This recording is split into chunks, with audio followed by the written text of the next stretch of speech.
প্রিয় দর্শক, আসসালামু আলাইকুম। সহিহ তিরমিজির ষষ্ঠ খণ্ড হাদিস নম্বর 3219 বাংলা অনুবাদ। আনাস ইবনে মালিক রাদিয়াল্লাহু তাআলা আনহু হতে বর্ণিত আছে, তিনি বলেন, রাসূল সাল্লাল্লাহু আলাইহি সাল্লাম তার এক স্ত্রীর সাথে ও বাসর যাপন করলেন। তিনি ও লোকদেরকে বিয়ের অনুষ্ঠানে দাওয়াত দেওয়ার জন্য আমাকে পাঠান। আমি লোকদেরকে ও খাবারের দাওয়াত দিলাম। লোকেরা আহার করে বেরিয়ে চলে গেল। রাসূল সাল্লাল্লাহু আলাইহি সাল্লাম আয়েশা রাদিয়াল্লাহু তাআলা আনহুর ঘরে দিকে গেলেন।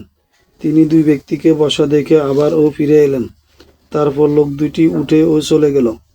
অতঃপর আল্লাহ তাআলা এই আয়াত অবতীর্ণ করেন, হে ঈমানদারগণ, তোমরা বিনা অনুমতিতে নবীর ঘরে ঢুকো না এবং আহারের অপেক্ষায় বসে থেকো না।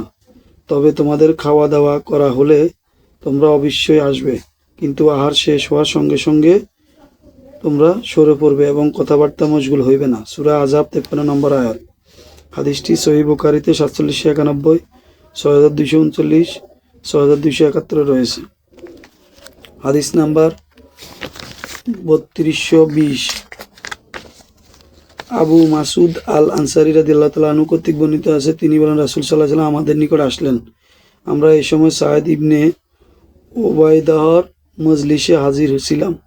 বাশির ইবনে সাদ রাদিয়াল্লাহু তাআলা আনহু তাকে বললেন, আল্লাহ তাআলা আপনার উপর দুরূদ পড়ার জন্য আমাদেরকে নির্দেশ দিয়েছেন। আমরা কিভাবে আপনার উপর দুরূদ পড়ব? বর্ণনাকারী বলেন, রাসূল সাল্লাল্লাহু আলাইহি ওয়াসাল্লাম নিচুপ রইলেন। এমনকি আমাদের মনে হইল আমরা যদি তাকে জিজ্ঞেস না করতাম। তারপর আল্লাহ তাআলা বললেন, তোমরা বলো, আল্লাহুম্মা সাল্লি আলা মুহাম্মাদি ওয়ালা আলি মুহাম্মাদিন কামা সাল্লাইতা আলা ইব্রাহিম ওয়া বারিক আলা মুহাম্মাদি ওয়ালা আলি মুহাম্মাদিন কামা বারাকতা আলা ইব্রাহিমা ফিল আলামিন ইন্নাকা হামিদুম মাজিদ। আর সালাম তো সেভাবেই যেভাবে তোমাদেরকে শেখানো হয়েছে। হাদিসটি সহিহ সিফাতুল সালাত সহিহ আবু দাউদে 901 নম্বরে রয়েছে এবং মুসলিমে হাদিসটি রয়েছে। হাদিস নাম্বার 3221 বাংলা অনুবাদ। আবু হুরায়রা রাদিয়াল্লাহু তাআলা আনহু নবী সাল্লাল্লাহু আলাইহি সাল্লাম হতে বর্ণনা করেন, মুসা আলাইহিস সালাম খুবই লজ্জাশীল লোক ছিলেন। তিনি নিজের শরীরে ভালোভাবে ঢেকে রাখতেন। লজ্জার কারণে তার গায়ের কোনো অংশই প্রকাশ পেত না। বনী ইসরাঈলগণ মন্দ প্রকৃতির লোক, তাকে ও ভিন্নভাবে দুঃখ দিত। এরা বলতো, তার এভাবে দেহ ঢেকে রাখার কারণ তার গায়ে কোনো সমস্যা আছে, অথবা তার গায়ে দলব রোগ আছে, অথবা তার অন্ডকোষ খুবই বড়, অথবা অন্য কোনো সমস্যা আছে। আল্লাহ তাআলা তাদের এইসব অপবাদ হইতে তাকে মুক্ত করার ইচ্ছা করলেন। মুসা আলাইহিস সালাম একদিন একাকী নিজের পোশাক খুলে তা একটি পাথরের উপর রেখে গোসল করতে নামলেন।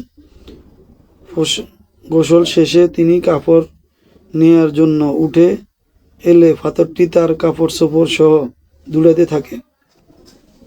মুসা আলাইহিস সালাম নিজের লাঠি তুলে নিয়ে পাথরের পিছনে পিছনে ছুটেন এবং বলতে থাকেন, হে পাথর, আমার কাপড় ফিরিয়ে দাও, হে পাথর, আমার কাপড় ফিরিয়ে দাও।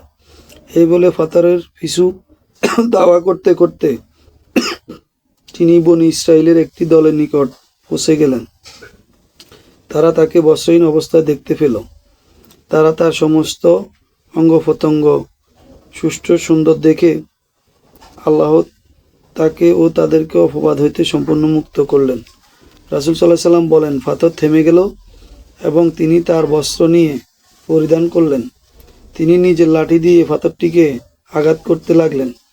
আল্লাহর কসম, পাথরের উপর তার লাঠির আঘাত 3, 4 অথবা 5টি দাগ পড়ে গেল।